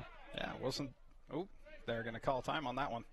Wilson taking 3 straight balls his last plate appearance before taking the 3-1 and 3-2 and looking like he had no desire to hit, and Cy Nielsen still bailed him out with the walk. And that will be ball 4, low and inside, as Wilson, who has yet to swing the bat once today, is on base for the second time. And yeah, he's been the most effective Bobcat out there. He's the one that has gotten on both times with 2 walks. And so, I mean, yeah, he may not be swinging the bat, but he has, in a way, I guess, he's been the most effective Bobcat up there at the plate by not swinging at anything. He's done his job. Yep, getting on base in a 8-0 game. Runners on base are at a premium, so doing his job. In a strike to the 9 hitter, Damian Dubon, who struck out looking his last time up. Oh, and an absolute beauty of a pitch. I thought that was one of the best ones that Nielsen had all game, was that last one there against Dubon. But certainly they want Dubon to do something here. And that ball is fouled off over to the left side, and that is strike 2 now on Dubon. He goes from throwing 4 straight balls to throwing 2 straight strikes. Yeah, when he's been throwing strikes today, he's been relatively unhittable. A little bit of a control issue with 4 walks and a hit by pitch, but other than that, and a nice block there by Cowden, keeping that ball in front and not allowing Wilson to move over to second. Yeah, phenomenal play there by the senior catcher, and also kind of giving a little shove there to Dubon as he's trying to get to the ball. Love that too. A little chippy, a little bit aggressive. You know, I like that from a catcher. The 1-2 pitch now coming from Nielsen to the batter, Kobe Wilson, or Damian Dubon, excuse me. And that pitch is grounded down the third base line, and it is fair. And a nice play over there by Pintar for the first out of the inning, as Kobe Wilson is able to move over to second on the play. And that's one of the few base runners that the Bobcats have had that has been able to advance over to second. So even though it was an out, that was certainly one of the more productive outs that the Bobcats have had. But also nice play there by Pintar. Once again, it's that range and taking that momentum with the sidearm throw and able to put enough mustard on it to get the out over there. And for the third time today, the Bobcats have been able to move a runner over into scoring position, but yet to manufacture their first run, as the top of the lineup with Ryder Lundahl is now at the plate with 1 out here in the bottom of the 5th. And a pitch just inside to Lundahl. Lundahl is 0 for 1 on the day, striking out back in the 3rd and drawing a leadoff walk in the top of the 1st inning to lead off the game. Yeah, that's when I thought, well, maybe Nielsen wouldn't be quite as locked in this one, and he has had issues with his control, but really he's been absolutely phenomenal in this one. And they throw over to second to try to keep Kobe Wilson close, and it gets away, and it actually hits Wilson in the back. A little bit of a unlucky break for the runner there, as that gets by him, and he has a shot to go to third. Instead, he gets dinged.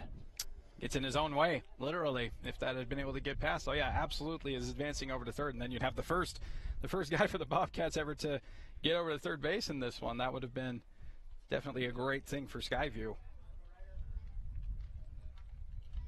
And we have 1 out here. Kobe Wilson on second base, the leadoff hitter Ryder Lundahl at the plate.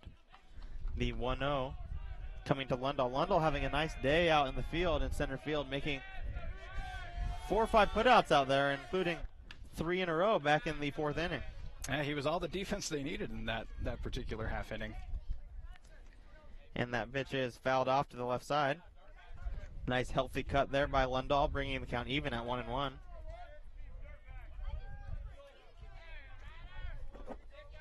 More than anything else here with Lundahl, he wants to be able to either get the runner over to third or get him home. So in some way, he's got to get some contact on the ball here and at least advance the runner in some way. And a fastball catches the outside corner. A beautiful pitch there by Nielsen as he gets ahead 1-2. Absolutely beautiful, beautiful paint job there on the fastball. And now is once again ahead in the count. When he's been ahead in the count, oh my gosh, Nielsen has been absolutely unhittable when he is out in front of these hitters.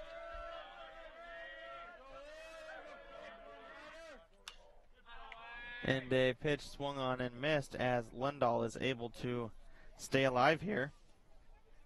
Lundahl having a very nice year for this Bobcats team there. Best hitter, at least by average, hitting .416 over 23 games with 32 hits and 17 RBIs, as that pitch just misses. And Nielsen's thinking, man, I got robbed of a strikeout there. Yeah, that was a beautiful pitch. Thought it was just going to be called as paint on the outside corner, but lived to pitch another pitch with this 2-2 count. And there is the strikeout to Lundahl on the pitch in the dirt. And Cy thinks that is the 3rd out of the inning as he jogs all the way over to the dugout and had a little hop in his step.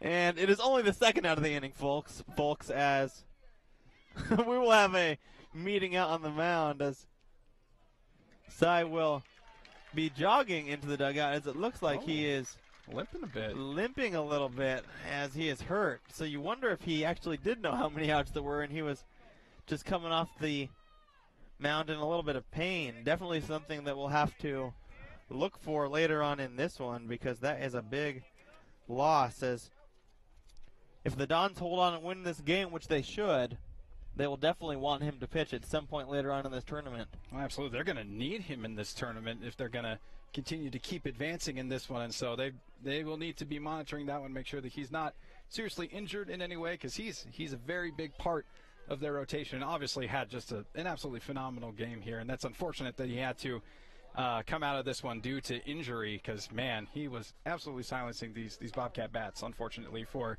Skyview. Yeah, the line on Nielsen's day, he will leave after throwing 4 2/3 innings, striking out 9 hitters, including that last hitter, giving up 0 earned runs, and still yet to allow a hit, as he walked 4 batters and hit 1, but no hits allowed today by Nielsen as he limps off there. And we will have a new pitcher here in the bottom of the 5th inning with 2 outs and Kobe Wilson on second, and the relief pitcher Scout Morris for the Bobcats coming to the plate. Morris, who did not start this game, this will be his second at bat, grounding out to short his last time up. And it looks like the new pitcher for the Dons on the mound will be Cloward. Cloward, number 8, is 1-0 on the year in 2 appearances, and he has a 7 ERA, so nothing too impressive, but he does have a win. Only 2 innings pitched and 2 earned runs with 1 walk and 0 strikeouts. As Cloward throws strike 1 to Scout Morris here with 2 outs. Yeah, an interesting choice here by the Dons, but an understandable one at the same time. Maybe saving some of those other arms for another game. Obviously, with this one feeling a little bit in hand, give Cloward some opportunity to get some pitches here in the playoffs. And that ball is popped up just foul and out of play, bringing the count to 0-2 now, and a good job by Cloward to quickly get ahead and throw back-to-back strikes. Yeah, very impressive start here for the game here for Cloward, getting those 2 quick strikes. Also, kind of like we've been talking about with Morris, like this maybe it doesn't even seem like that big of a moment here for the kid. Yeah, Morris, a sophomore, and the only underclassman to play today for this Bobcats team, as that pitch is just outside, bringing the count to 1-2. A very senior-heavy team for this Skyview team, as 7 of the 9 starters today were seniors, 2 juniors.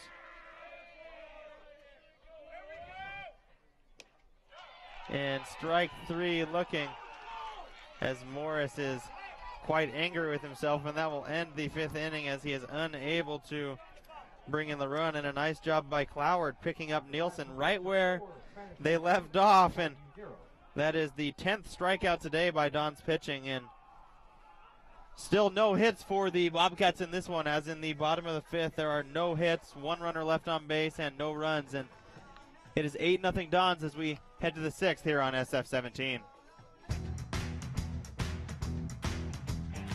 The best time to check your furnace is before it fails, and you can rely on Triple T to do the job right. Our technicians are trained every year so you can sleep better at night, knowing your furnace is safe to operate. Call Triple T at 798-7711 to schedule your tune-up today.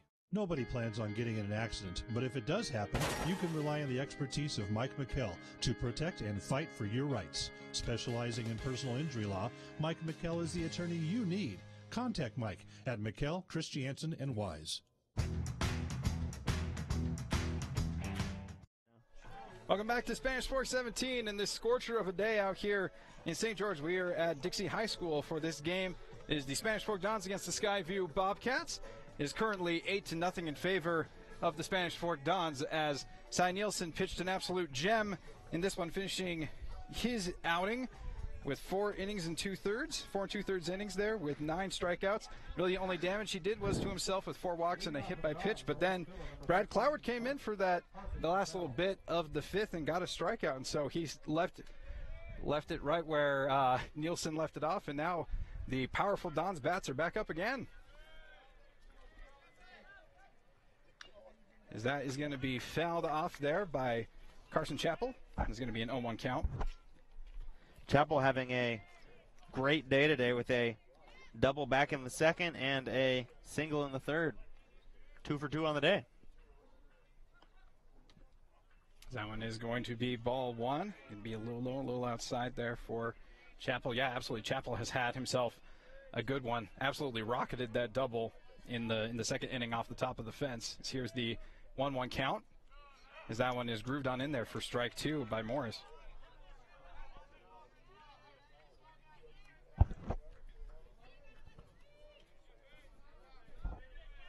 So it's a 1-2 count here for Chappell. That one is going to be outside for ball two, moving the count over to 2-2. Morris has been impressive mostly thus far in his relief appearance here. There's the 2-2 that bounces over to the catcher, and Carson Chappell has now worked it to a full count. Yeah, nice patient approach here by Chappell. Really working the count, getting himself in a good situation here. Doing a good job. Definitely wants to find another pitch that he can rip. Here's that full count. That is going to be low, and Carson Chappell is going to get the free pass, and that is going to be the lead-off walk here in the top of the sixth for the Dons.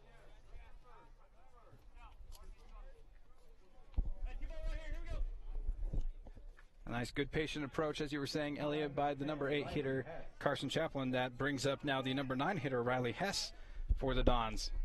Hess hit a double in the second, and he flew out to right field in that second at bat, as that one is low and in the dirt and blocked quite nicely there by Cooper Coons, as that's going to be ball one. Yeah, Hess with his second double on the season, his second extra base hit on the season, really used to getting singles while still hitting over 300. The senior center fielder is having a really nice day at the plate. And that is going to be in there for strike one, as Morris evens the count on Hess. Yeah, 1 for 2 on the day. Did fly out to right in his second plate appearance, but the beautiful RBI double as a part of that big 4-run top of the second inning. Absolutely laced right down that third base line. That one is going to be ball number 2. That is now a 2-1 count here to Riley Hess. Yeah, in these elimination games, it's really important to get ahead early, and being able to score 2 runs in the top of the first inning, 4 more in the top of the second, getting out to that nice 6-0 lead has really kind of helped calm this Dons lineup in a lot of ways, I feel. Absolutely has. Here's the 2-1. As that is going to be popped back, popped foul. As that is now a 2-2 count here to the number 9 hitter for the Dons.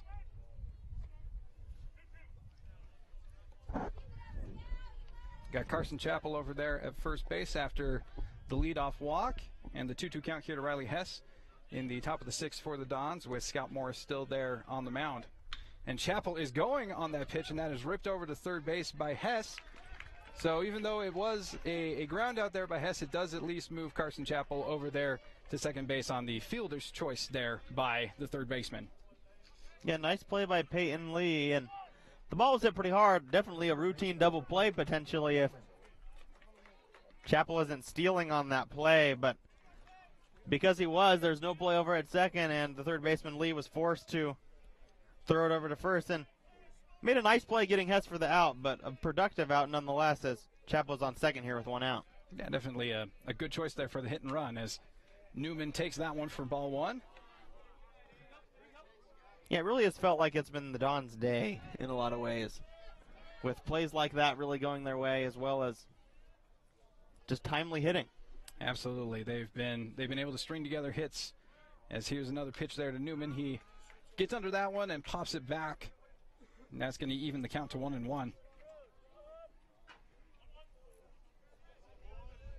Newman hit a single in the first. He had a sacrifice bunt in the second, and he lined out to center field on an absolute rocket in the fourth. So this is his fourth plate appearance of the game. As he is going to look at that one, that paints the corner for strike two, 1-2 count. Again, we've got Carson Chappell over there at second base now in scoring position here for the top of the order for the leadoff man, Tay Newman. as Newman sends that one deep out to center field, and that is going to be over the head, and that is going to bounce up on the wall, and Newman is on his horse, and he is going to get into second, but also Carson Chappell is going to rumble in for the 9th run of the game for the Dons, as that is an absolute blast by the leadoff hitter, Tay Newman. Yeah, off the bat, it looked like it was going to be caught out there by Lundahl in center field. He got a nice jump on that ball, went straight back, but on a warm day like today, ball really bouncing off the bat well, and that ball just sailed right over his head and bounced one hop off the wall out in center field, and really a shot out there for a well-earned double by Newman to bring in the 9th run of today's game. Yeah, definitely a beautiful piece of hitting by Newman, and as we've said, it is now 9-0 Spanish Fork Dons, as now Andrew Pintar digs in for his 4th plate appearance.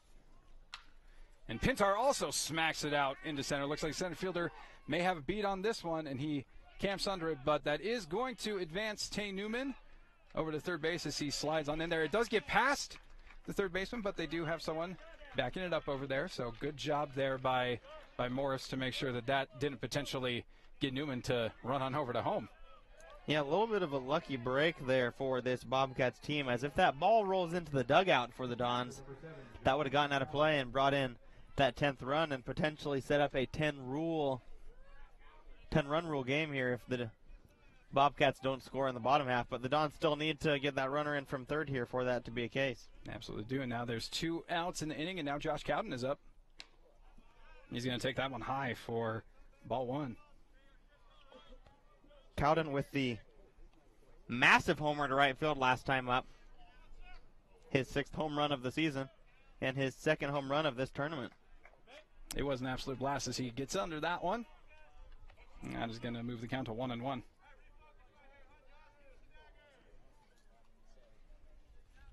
Cowden with the home run versus Tooele in the 2nd game of the tournament on Saturday last week, and the homer today as well. Yeah, he's definitely seeing the ball really well in these playoffs, as he also had that single in the first inning as well. So 2 for 2 on the game. His other plate appearance was a sacrifice fly, so he's been productive in every at bat. As that one is going to be high, and that moves the count on over to 2-1. 3-1. 3-1. My bad. Yeah, nice hitters count. Morris definitely being careful with him this time after seeing what he did to him last time up. As that one is ripped, and he has done it again. Has Josh Cowden absolutely blast that one out to right field. That is going to be a 2-run shot for Josh Cowden, and now the score is 11-0 Dons over the Bobcats, and there's that mercy rule. So, man, what an absolute just ball game for Josh Cowden. Yeah, see you later. Talk about a shot out there to right field, and you thought the first one was hit a long ways. That one was hit even farther. That one was absolutely destroyed. We're going to take another look at this one, the replay, and the little bat flip. He knew it immediately. And if you can see that ball, it one hops and bounces up over one of the school buses out there. And just an absolute mammoth shot. It is 11-0 now here in the top of the 6th inning. Yeah, it's been and otherwise, like other than the at bats against Josh Cowden, it really had been a decent game there for Scout Morris. But man, it looks like Josh Cowden is the kryptonite there for the young sophomore. Is now, as you've said, man, it is now 11-0 in favor of the Dons, and they've still got some more big boys coming up here with Cy Nielsen digging in. Yeah, first career multi-homer game for Josh Cowden. 7 homers on the year now, and there's been a lot of pitchers that have had Josh Cowden be their kryptonite on the year, so no shame for Scott Morris, who's pitched very impressively today outside of a few tough at-bats to Josh Cowden. As that one is going to be popped way up into the sky, but out of play. And that will bring the count to 1-1 now on Cy Nielsen here with 2 outs in the top of the 6th. Yeah, good to see that Nielsen is in. Like, he did limp off the mound, and so it's nice to see that he is digging in there and getting his hacks in. So hopefully that means that whatever he tweaked there on the mound is hopefully not a big deal, as they will need his arm later on. As now here's the 1-1, and he swings at that one upstairs. That is going to be now a 1-2 count to Nielsen. Yeah, you wouldn't expect that they'll need him to pitch anymore today, as if the Dons hold on to win this one, they'll have a game later this afternoon at 4:30 over at Dixie State College. So please tune in to us at 4:30 for that one, as it'll be the winner of the Orem Tigers and Lehigh Pioneers game facing the winner of this one. Yeah, a couple familiar foes. We've seen Orem and Lehigh. They are both in Spanish Forks region, and both really the only loss that the Dons had in region was against the Orem Tigers. But otherwise, they really dominated their region. So it'd be nice for the Dons to be able to see a familiar foe here in the playoffs. As here's the 1-2, as that is also sprayed away foul, but it looks like he's got a beat on it, the first baseman, as he dives back for it.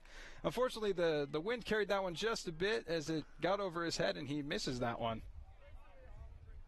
Yeah, a little bit of a tough play over there, and the first baseman, Parker Murdoch, is having a tough day over there. And sometimes it's just not your day on the defensive side of things. He's made a couple good efforts on things, but hasn't quite been able to come up with the big play. Yeah, definitely a rough day for Murdoch over there at first. There's the pitch. Cy Nielsen rips that one out to center field, as the center fielder's had himself a busy day, but he is able to make the catch. Ryder Lundahl making a rather spectacular catch out there in center field off the rope there by Nielsen. But once again, more damage has been done in this particular inning as Josh Cowden absolutely blasts a 2-run shot. And now the Dons are now up in this one 11-0, heading over into the bottom of the 6th. Yeah, 3 runs on 2 hits and a walk. 0 runners left on base, and the Dons were able to extend their lead from 8-0 to 11-0 now as we head to the bottom of the 6th inning here on SF-17. And we'd like to take some time to thank our wonderful sponsors for this game, the Tony Basso Auto Group, Dickerson Automotive, State Farm Lance Wilson, Triple T Heating, Cooling, and Plumbing, Mikhail Christiansen Wise, Attorneys at Law, MVP Sports, and Two Jacks Pizza. Yeah, as we're heading over here to the bottom half of this 6th inning, looks like we once again have Brad Cloward there on the mound for the Dons. He came in relief for Cy Nielsen, who was absolutely spectacular. But, Cloward just came right in and got a strikeout immediately. So it's hopefully going to be a nice outing here for Cloward. Yeah, Cloward came in, immediately started throwing strikes, got ahead of 0-2, and finished him off on 4 pitches with the swinging strike 3. And definitely what the Dons were hoping for, as they want to save Ty Sorensen, their number 2 guy, for another big elimination game this afternoon, barring a rally by the Bobcats here in the bottom of the 6th. Yeah, they'll certainly need Sorensen for that game. They also didn't bring in the Nielsen brother, or they didn't bring in the other Mason as well, Mason Olson. So giving Brad Cloward some opportunity here to get some outs in a playoff game. As that is ripped out into right field. Looks like Conway's able to camp under that one nicely, as that is 1 pitch and 1 out early there for Cloward. And it looks like Cy Nielsen is out there in right field now. Cy Nielsen, my mistake. As he has taken over for Noah Conway after the pitching change. And a nice play out there. Absolutely. Good play by Nielsen. Nice to see that he's got some range. As that one is popped up a mile in the sky, but is going to be out of play, as that's going to be a quick strike there to Chris Broadbent.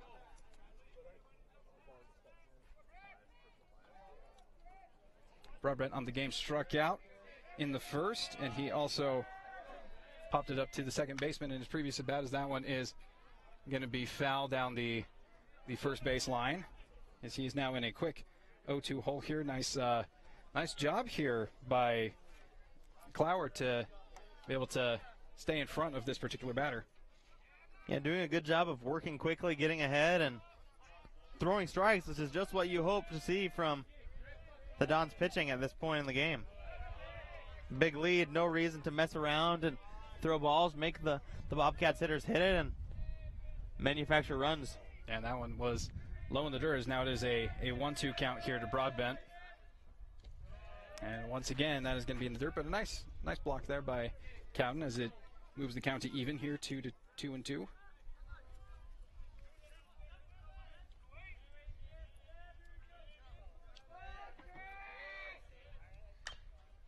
He's going to get a bit on top of that high pitch, chop it away, and that is going to be able to stay in this at bat, protecting the plate there on that one.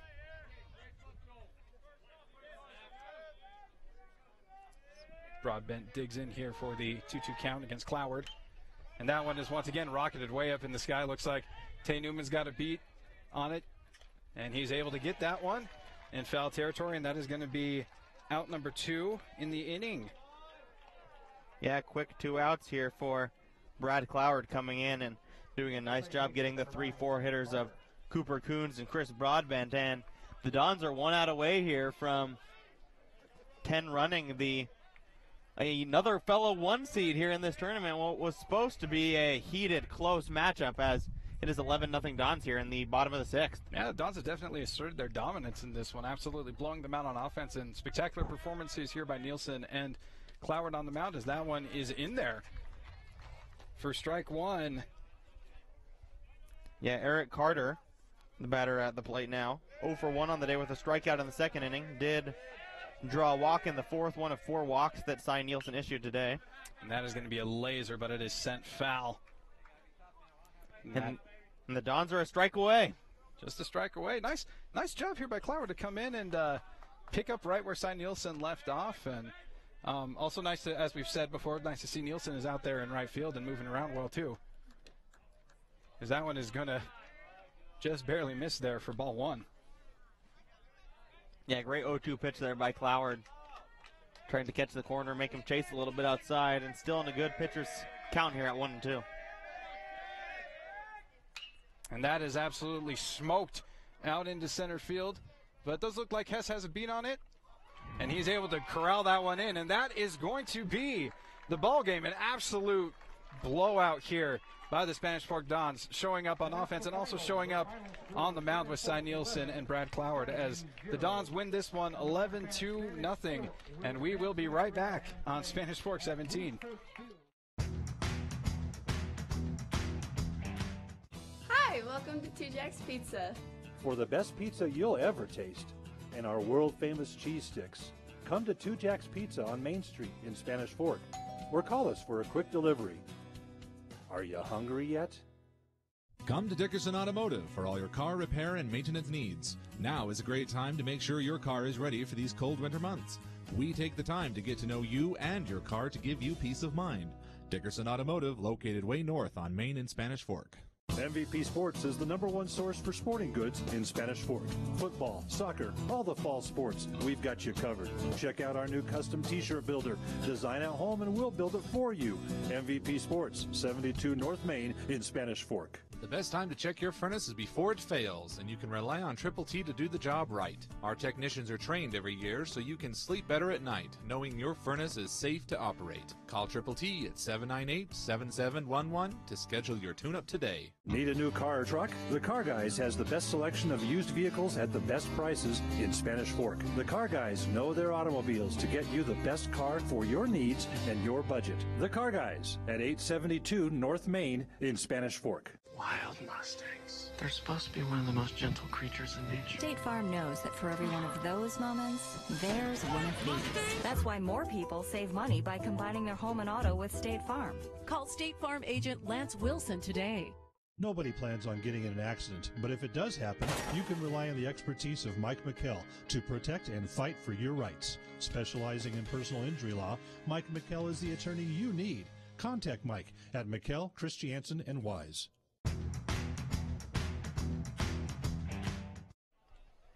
And welcome back on SF17. Here to wrap up this great elimination game, the 3rd game of this 2018 Utah High School State Tournament for the Spanish Fork Dons, as the Dons were all over the Skyview Bobcats 11-0 in this one, in a battle of 2 of the 1 seeds, and really an impressive performance all around, as the Dons were able to take it to the Bobcats early, scoring 2 in the 1st, 4 more in the 2nd, 1 in the 3rd, 1 in the 4th, and then finishing them off with 3 more in the top of the 6th. And what a game by Cowden, with 2 home runs over to right field. And from the pitching side of things, Cy Nielsen throwing 4 2/3 and a no-hitter, a combined no-hitter, as 4 2/3 of no-hit innings by Cy Nielsen, an inning and a third by Brad Cloward. There were 4 walks and a hit batter issued by Nielsen today, but the Bobcats bats just weren't able to get anything going. No, they were not. As we said, the only real damage that was done was just self-inflicted stuff by the pitchers. And yeah, this was the kind of complete performance that the Dons needed heading into this next game, which is going to be against one of those familiar foes, against either Orem or Lehigh, depending on whoever wins that particular game.